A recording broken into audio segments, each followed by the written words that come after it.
So for example, let's say I get dressed up and I go to a party and I'm wearing a fancy dress. And 9 people walk up to me and say, Dr. K, that's a beautiful dress. You look great in it. You're really rocking the dress, bro. And then one person walks up to me and is like, you look absolutely ridiculous. What on earth are you doing wearing a dress? It looks terrible. Y'all need to hear this. ADHDers use strong negative emotions to motivate ourselves. So I was reading this book, Your Brain's Not Broken, by Tamara Rosier, and explains the most effed up about how ADHDers motivate themselves using intense emotions, since we can't motivate like neurotypicals. As you know, we are motivated by interest rather than importance and consequences. So how do we get the day-to-day stuff done in order to function? Here we go. Anxiety. We rely on anxiety to tell us what needs to be done. Did I lock my car? What happened if I accidentally unlocked it? My stuff would get stolen. I can't buy a new one. Lock car, lock car, lock car. It is like we inject strong emotions like fight or flight into ourselves. But the thing is, they can linger after. Oh, wait, I just locked the car, right? Yeah. Oh, I'm worried. Oh, gosh. And that's mentally taxing. Anger. Getting mad in order to fuel ourselves to do the task. The book gives an example of this guy whose mother was angered by his behavior, and when no one else was around to yell at me, I learned to yell at myself. As you can imagine, this is not healthy and it leads to exhaustion and crankiness. Shame and self-loathing. An intense feeling of flawed, of unworthy of love. To start, I imagine how disappointed my supervisor would be if I don't finish on time. She will realize she shouldn't have given me the job in the first place. I have to get this right or I'll screw up my kids for the rest of their life. So we are rehearsing different ways we are damaged, incompetent, and stupid.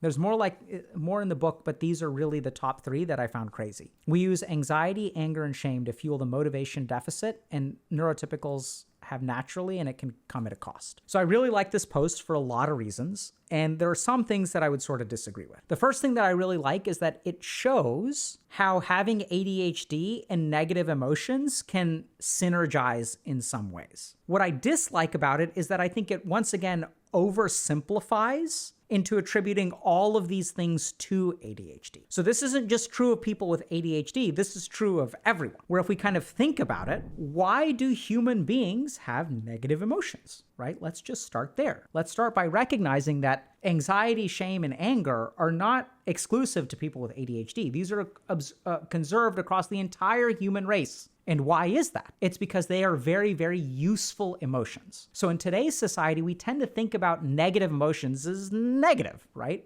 It's like, I want to feel a lot of excitement. I want to feel a lot of joy. I want to feel a lot of curiosity, but I don't want anxiety. I don't want anger. I don't want shame. Those are bad emotions, and those are to be avoided. But let's remember that if they didn't do something for us, we wouldn't have evolved them. And it turns out that the negative emotions are actually very, very powerful motivators. In fact, they're stronger motivators than positive emotions. So let's just understand that for a sec. So the first thing to get is that our brain is more sensitive to negative things than positive things. This is a bias that's baked in. So for example, let's say I get dressed up and I go to a party and I'm wearing a fancy dress. And 9 people walk up to me and say, Dr. K, that's a beautiful dress. You look great in it. You're really rocking the dress, bro. And then one person walks up to me and is like, you look absolutely ridiculous. What on earth are you doing wearing a dress? It looks terrible. Hey chat, subscribing to our YouTube channel allows us to help more people with their mental health. Thanks to your support so far, we've already reached thousands of people from across the globe. So help us out and hit subscribe. Wait, they have to hit subscribe and click a bell now? Now, in my mind, I've gotten 9 compliments and 1 person has criticized. Which one do I focus on? I tend to focus on the criticism, right? So I've also seen this in especially kids that are South Asian or East Asian, where their parents will focus on like, it doesn't matter like how much I get right. All that matters is what I didn't get right or that someone else does a better job than I do. It's like, you got 92 on the test, but our neighbor across the street, their kid got a 98. Why can't you get a 98? Why do you have to get a 92? And so even like culturally we'll be conditioned to focus on the negative, right? We'll see that a lot. And so if you kind of think about this, where does this come from? I sort of use food poisoning as a good example. So if we weren't biased towards the negative, like let's say that like I got food poisoning from eating something, right? If I got food poisoning 40% of the time, but it was fine 60% of the time, I would be in a lot of trouble if I kept eating it. Because even though technically 60% of the time I'm fine, that's more than half. On average, it's a good idea for me to eat. But the consequences of making that negative mistake are so high that even if you really think about it, if you go to your favorite restaurant and you get food poisoning once, it's actually like hard to go back there. right? And so what we tend to see is that the brain is biased towards the negative, that we weigh the negative more powerfully than the positive. And so what this results in is some of us who struggle with motivation have one really powerful tool to motivate ourselves, and that's negative emotion. And this isn't just kids with ADHD. So you'll see this, for example, in medical students, where some med students, or most med students, are high on neuroticism. So this is one of the 5-factor personality dimensions. And neuroticism is the tendency to worry. And so people may think, like, why on earth would a tendency to worry be a good thing? Like, why would we even have people who have a tendency to worry? Well, it turns out that if you're worried about failing a test, you're going to study harder. And that fear of failing can make you actually work harder and actually outperform people who are kind of chill. So on the one hand, we have the paranoid medical student who's paranoid pre-med who wants to go to medical school. And on the flip side, we have our classic stoner personality, plus or minus marijuana, whatever. We've got someone who's like, everything will be okay, right? We're not even saying that it's marijuana related. We've just got people who are like that, they have that personality where they're like, I'm just chilling, like live for today. Don't worry about tomorrow. Everything works itself out. And the pre-med is the one who gets an A. The person who's pretty chill will get like a B+, B-, right? Because on Friday night, one of them's out having a good time. The other one's actually at the library studying. So what we tend to see is that actually negative motivators, what I call the dirty motivators. So I kind of think of them kind of like nuclear power, where like they harness a bunch of energy, but they're radioactive. And if you're not careful, they'll damage your life, right? You can succeed, but you won't be happy or content in doing so. I see that a lot also in like the fields of like finance and stuff like that, where you'll see a lot of imposter syndrome. So people who use dirty motivators will experience a lot of imposter syndrome as well. So I'll give you all, like, let's just take a quick look at this. So if you use shame or self-loathing, oh my God, like, I'm going to do so bad at this. Let me try my best, even though I'm unworthy of it. And then you end up feeling damaged, incompetent, or stupid, but you do well enough in school, right? Because you're beating yourself up all the time. Then you'll actually succeed and you go to medical school. And then when someone has used shame and self-loathing to motivate themselves and they get into medical school or they wind up in residency at Harvard, what do they end up feeling like? They end up feeling like an imposter. An imposter is someone who has shame and self-loathing on the inside, but performs well on the outside. And we're seeing a growing level of imposter syndrome across society as a whole. And I think part of the reason for that is because we're using shame and self-loathing as motivator. Now, out of these 3 specific things, I think the anxiety one is the best. That's ADHD specific. So the anxiety one really illustrates how we can use anxiety as an antidote to forgetfulness. So in the brain of someone who's got ADHD, they're highly distractible. They also tend to be forgetful. But really, if you look at it, it's not that they have memory problems, it's that they have attentional problems. So when I forgot where my keys are, it's not that I knew where my keys are and then I had a memory problem. What it actually happens is I'm not paying attention when I put them down. So this is important to understand, but it's not the recall that is impaired with people with ADHD. It's the insertion of the information. It's the, we don't write it to the hard drive well enough. Like, that's where the real problem is. It's inattention, not a lack of, not really a memory problem. But we can still see how anxiety can be an antidote to that. So when I'm anxious, if I've trained my brain to be paranoid, then I won't forget, because I'm always worrying about it. Because what can protect me against forgetting? If I'm always worried about it. And even if it's okay, I've trained myself to always worry because I can't trust my memory. So I'm always worrying, always worrying, always worrying. And this is what you see in people with ADHD, is that they develop adaptive mechanisms which are harmful to them over the long term. So this is why, for example, people with ADHD have a very high risk of depression. Children with ADHD have a very high risk of depression, developing major depressive disorder later in life. So these kids grow up and they struggle in school. They forget all the time, things like that.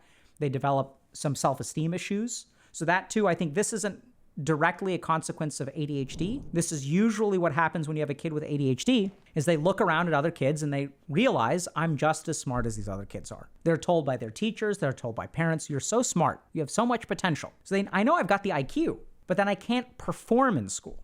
So I can't get an A because I get distracted. I can't pay attention. There's a really classic case that I kind of think of, which is that teacher asks the kid, are you paying attention? Answer the question. And the kid wasn't paying attention. They look around, they see a problem on the board. They look around, everyone's looking at them. Okay, we're in math class. There's a problem on the board. I see that these other 3 problems have answers. This one doesn't have an answer. Let me answer that question. Okay, this is the answer. And they say it. The teacher kind of looks at them with skepticism, writes the answer on the board and moves on. This inattention. makes it very difficult to function in school. Everyone recognizes your potential, but you don't live up to it. And then everyone says, oh, you should just try harder. Doesn't apply himself, doesn't apply herself, doesn't live up to her full potential. And so then what happens is you start to feel broken if you have ADHD, because you recognize that I'm just as smart as these kids.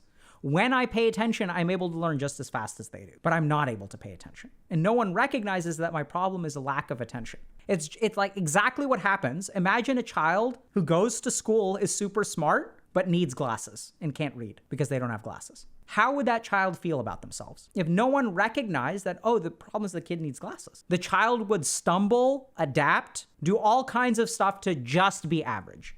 They exert so much effort to just perform at an average level. And they end up feeling terrible about themselves because what they see is, I'm trying hard. I try hard every single day. I'm trying so hard. And if the best I can do is average, how screwed up must I be? Because everyone says I could do great, but I can't do great. And I'm trying so hard. So they develop self-loathing. Now, is this a direct consequence of ADHD? I don't think so. I think this is the consequence of undiagnosed and untreated ADHD and growing up in that situation. So this is important to understand that you've got to differentiate those out a little bit. And the reason that's important is because once you treat the ADHD, some of this may go away, but this won't. A stimulant medication isn't going to fix this. This needs independent treatment, right? In psychotherapy or something like that.